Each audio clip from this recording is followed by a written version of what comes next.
Bro, if you have ever heard this line, as soon as I left school, I started my first business, became a multi-millionaire, and now I live my dream life. Well, let's be honest, that's almost always a lie.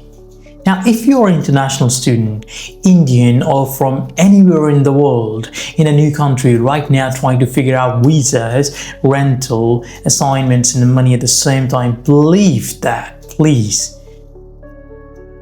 All that stuff that has been told you or that you've been consuming, that after, someone left school and they started their first business and they became multi-millionaire, that is almost a lie, and that is very dangerous because it makes you hate your job, disrespect the grind, and chase random secret side hustles instead of building real skills. So in this video, I'm not here to kill your dream of being rich. I'm here to show you the only realistic path that actually works for people like us, you and I, international students. We are international students and young hustlers. So if you are serious about money and you're done with fairy tales, right, keep watching. Plus, I also have one favor to ask, because you see, ever since I've committed to make regular videos on YouTube, I decided to not skip any of my schedule. So what I do, I upload one video on Monday and one video on Wednesday morning in a week. So twice a week. So if you want to have more videos like this where we can share more ideas, we can learn and grow together, and if you want to connect with me, small favor, it doesn't cost you money, subscribe to this channel, because that will give me a push to make more and more videos.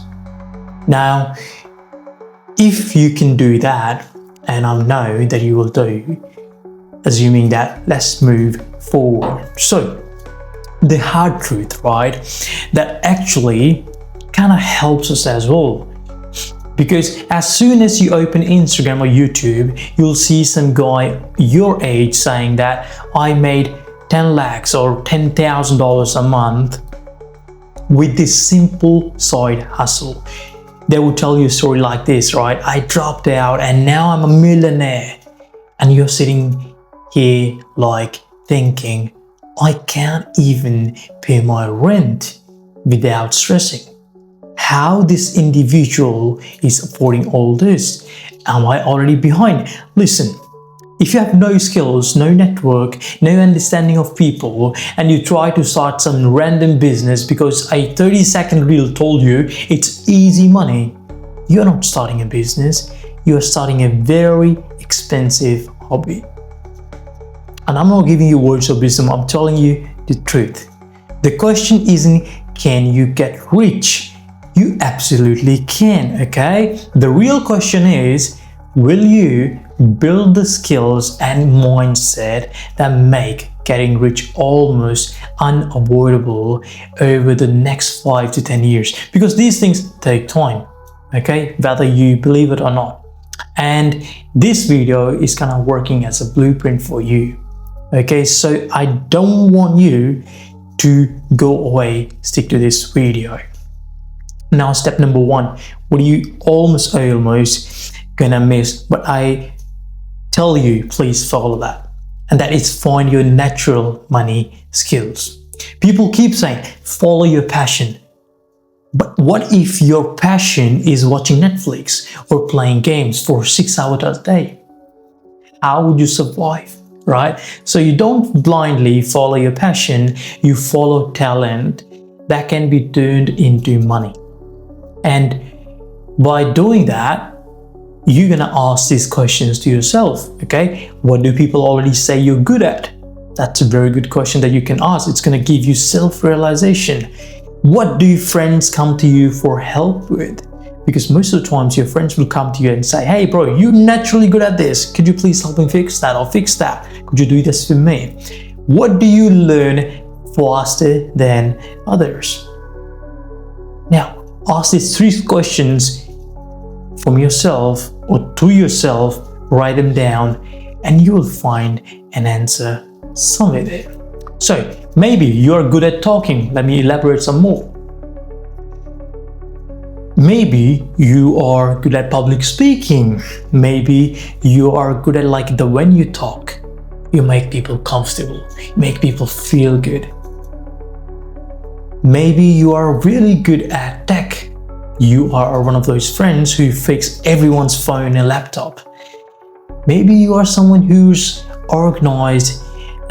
You always make plans and you follow them through, and you kind of plan trips, assignments, and all the other things around. So maybe you're someone who's very creative, who kind of added videos, design posters for college events, or in your group circle, you kind of design things for Canva or some school projects or for your social media.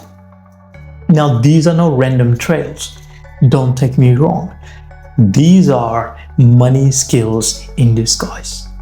Trust me on that. Most international students waste years forcing themselves into skills that don't fit them just because they heard coding is high income or dropshipping is easy. Doesn't mean what you already know is waste of time and money. You can still make use of the knowledge and skill sets that you already have to make some money. So you don't need to be good at everything. You just need to be dangerous at few things. Okay? Write down 1 to 3 things you're already slightly better than your friends. That's where your money starts. Now, step number 2, treat your job like a paid classroom. It's very true. I have been following this principle or rule with my life. Wherever I have worked, I have always worked there with the sense of learning, because I came with zero knowledge. I couldn't even speak English 6 years ago. Couldn't do that. So I started slowly, yeah? Now, this will trigger some people.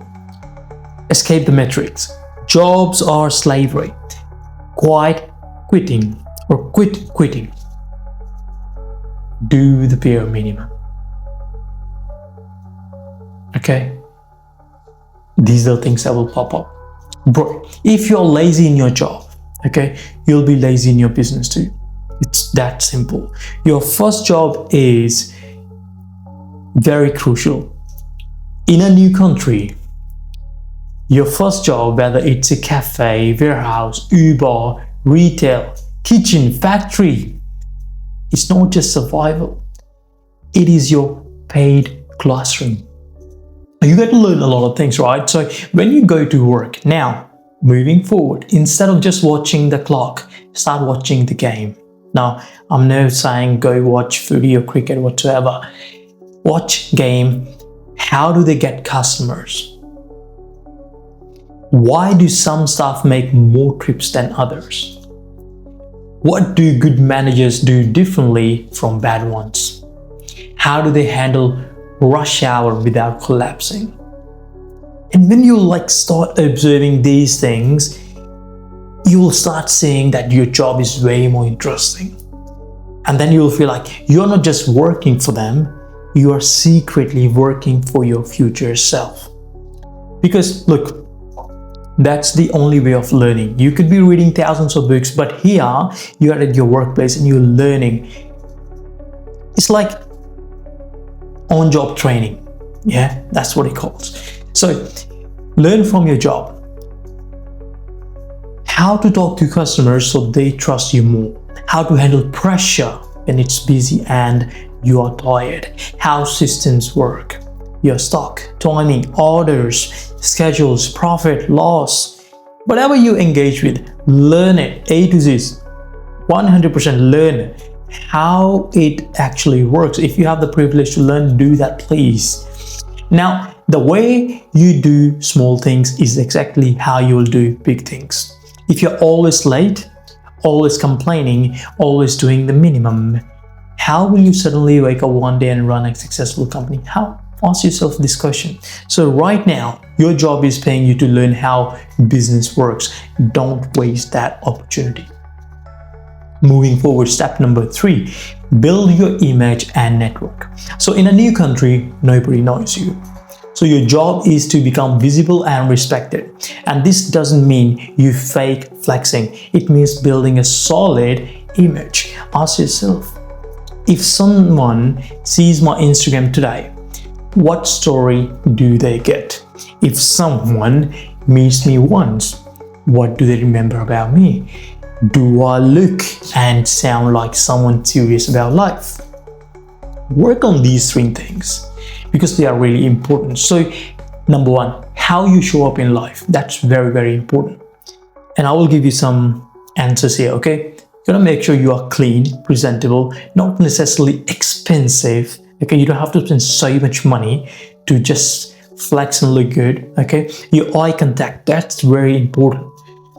Firm handshake, respectable language, that's very, very important. Don't always say fuck, yeah, fuck language. No, don't use that.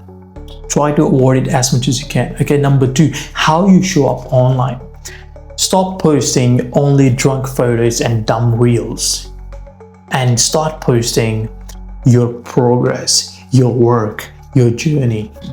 What do you think if you can scroll back some of my old videos? What do you think all of a sudden I started to use a DSLR camera? I started to upload high quality videos. I started to use hidden microphone. I started to work on audio quality. Why do I do that? Because now I understood this particular thing that people, before they actually see you in person, they actually look up online, they see your online presence. So these things actually add up. If you have high quality content, if you have polished content, you look polished online, people will think and imagine, okay, this person must be really good and serious and intentional in his life and actions as well.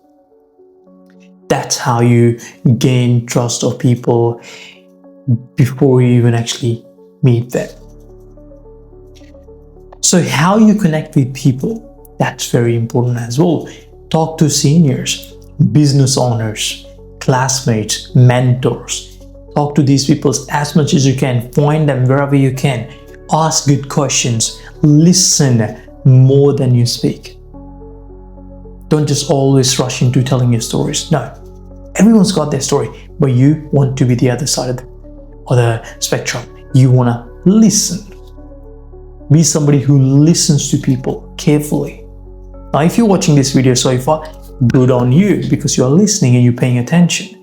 Be the person who adds value, not just ask for favors. Most people are invisible, not because the world is evil, but because they never take a risk to stand out, to start to speak, to show their work. Your net worth later will be heavily linked to your network now. I have seen people who have proved me right that your network is actually your network. I have seen people resigning from their current jobs and they build their business as a competitor within 2 years, and now they're doing better than their existing or their previous workplace because they had the network. They were able to build, they had the skill set, they put in the time and effort to learn how the system works, how the business works, how the industry works. So be that somebody. Now step number 4, study problems like a business owner. Every place you work, every business you see is a free case study. Now listen to me again. Every place you work, every business you see is a free case study. Start noticing.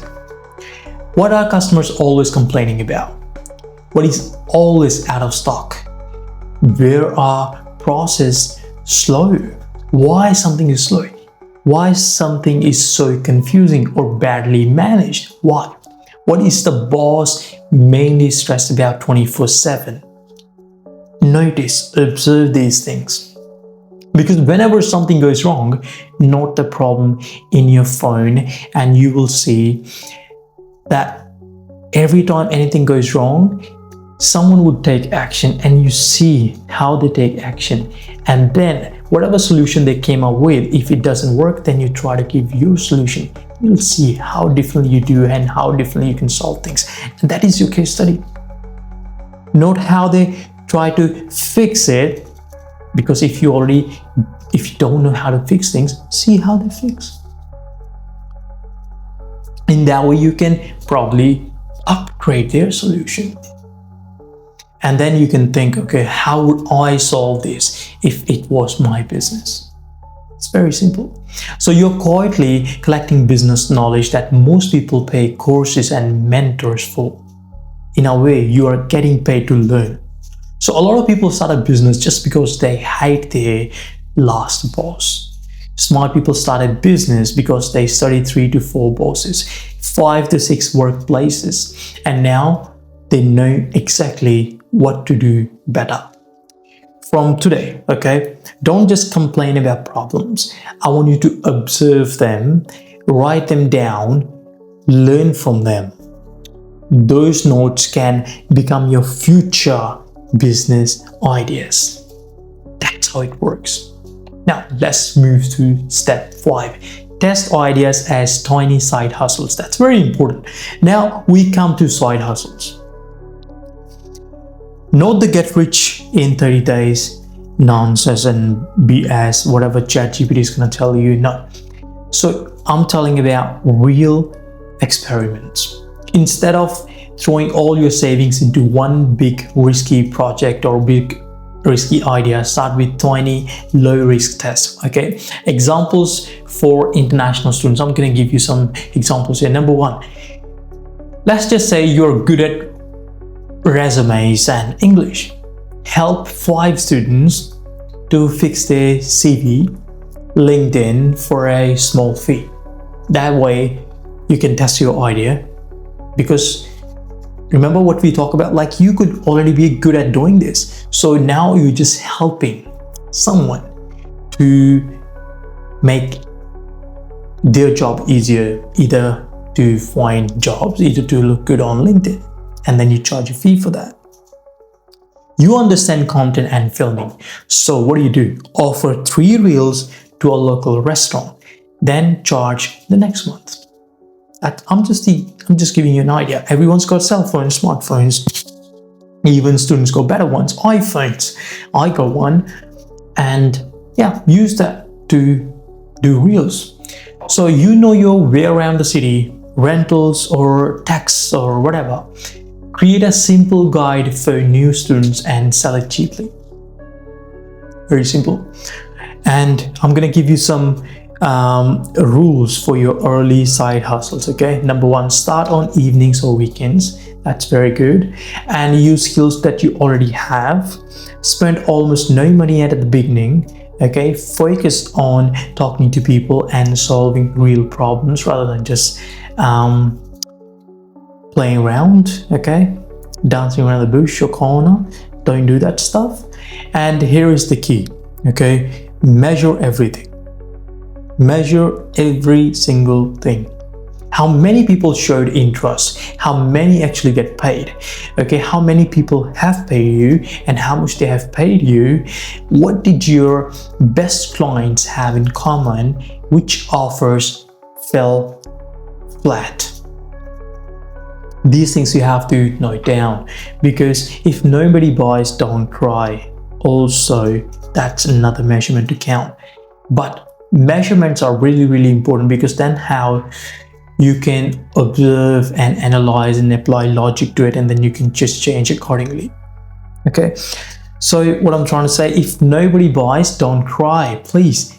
That's actually a good sign that you know that thing is not for you. Okay, you just found out what doesn't work without losing your life savings. What you have to do, actually, adjust the offer, change the price, improve the service, and try again. Okay, very simple. Your goal is to find the 20% of actions that give you 80% of results. Maybe 80% of your money comes from just one type of client. 80% of your views came from one type of video. 80% of your progress comes from one single skill. When you see that pattern, double down on it. Now I'm gonna give you another step. Let's jump onto that. When to actually go all in, because this is a really good question, because just now I told you, right? If something works, double down. And when to go all in, that's very important. Now, after doing all this over a few years or a few months, you're not just a kid who wants to be an entrepreneur. You are skilled at something real, valuable in your job, respected by your network, tested with small side hustles, clear on what works and what doesn't. So this is when going full-time on your own thing starts to make sense. You're not jumping blindly. You don't just say, okay, I want to go into business now. No, you don't do that stuff. You are scaling on what's already working, which means we are eliminating guesswork from here. So ask yourself these 3 questions. Again, what is the best part of my side hustle? Can I take that and do it for more people at higher quality, at higher price? Can I turn this into proper business with the systems and maybe a small team? Okay, now the richest people in the world didn't get there by doing 100 random side hustles. They got there by delivering huge value to a large number of people through a business they understood deeply. That's where you are heading. Now, if you're an international student or a young person watching this, remember, you don't need to become a millionaire straight out of school, okay? You need to find your natural money skills, take your job seriously, build a strong image and solid network, study problems like a future business owner, test ideas as small side hustles, then scale what actually works. And that's the real path. If this hit you, do 2 things. Number 1, subscribe. This channel is for international students who don't just want a degree, okay? They want freedom. Number 2, comment real path. If you are done with fairy tales, you're ready to build real skills. And if you want a full video where I break down specific side hustles that actually make sense for international students in 2026, that is coming on next Monday. So if you want to get that video, you know what to do. See you in the next one.